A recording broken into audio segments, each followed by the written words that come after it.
बाजारपेठ बंद, रस्त्यांवर हिंसक गर्दीचे संतप्त चेहरे, जाळपोळ, नंतर कडक पोलीस बंदोबस्त. पुणे जिल्ह्यातील दौंड तालुक्यातील यवत गेल्या काही तासांपासून या परिस्थितीतून जात आहे. 30 जुलै रोजी यवतमध्ये जातीय तणाव निर्माण झाला. त्यानंतर प्रचंड दंगल झाली. लोकांचे जमावात रूपांतर झाले आणि त्यांनी रस्त्यावर गोंधळ घालण्यास सुरुवात केली तेव्हा संपूर्ण बाजारपेठ बंद करण्यात आली. गुंडांनी वाहनाची तोडफोड केली, ते जाळून टाकले. या घटनेदरम्यान पोलिसांचा सतर्कता, तणावपूर्ण वातावरण.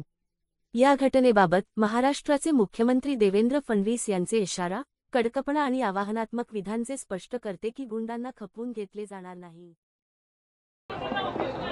त्या संदर्भात माहिती घेतली, कारण आपल्याला माहिती आहे मी कार्यक्रमामध्ये होतो. मी माहिती घेतली. त्या ठिकाणी एक बाहेरच्या व्यक्तीने एक चुकीचं स्टेटस ठेवल्यामुळे आणि त्या ठिकाणी कुठल्या तरी पुजाऱ्याने बलात्कार केला वगैरे अशा प्रकारचं काहीतरी स्टेटस ठेवल्यामुळे तणाव निर्माण झाला आणि लोक रस्त्यावर आले. जमावाला पांगवण्याकरता काही प्रमाणात लाठीचार्ज देखील करावा लागला. पण आता परिस्थिती नियंत्रणामध्ये आहे. दोन्ही समाजाचे लोक एकत्रित बसलेली आहेत आणि हा तणाव त्या ठिकाणी संपवण्याचा प्रयत्न चाललेला आहे. मात्र अशा प्रकारे जाणीवपूर्वक काही लोक तणाव निर्माण झाला पाहिजे अशा प्रकारचे स्टेटस ठेवून किंवा तशा प्रकारच्या घटना या घडवताना त्या ठिकाणी पाहायला मिळत आहेत. त्यांच्यावर कठोर कारवाई ही निश्चितपणे केली जाईल.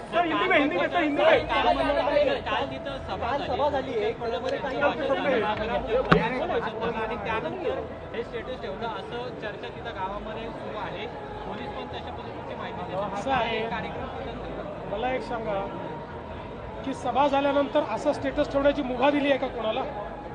अशा प्रकारे चुकीच्या पद्धतीनं एखाद्या धर्मावर किंवा त्या धर्म अवलंब करणाऱ्यांवर अशी टीका करण्याचे कोणाला या ठिकाणी अधिकार नाही आहेत. त्यामुळे सभेचा आणि याचा संबंध जोडण्याचं काही कारण नाही आहे. आणि सभा झाली म्हणून आम्ही असं केलं, जर असं कोणी म्हणत असेल तर हे सहन केलं जाणार नाही.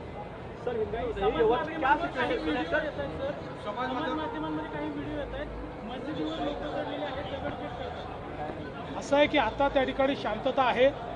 आता हे व्हिडिओ नेमके तिथले आहेत की बाहेरचे आहेत हेही बघावं लागेल. अनेक वेळा अशा परिस्थितीमध्ये आपण मागे देखील पाहिला, डॉक्टर्ड व्हिडिओ, बाहेरचे व्हिडिओज हे देखील दाखवले जातात.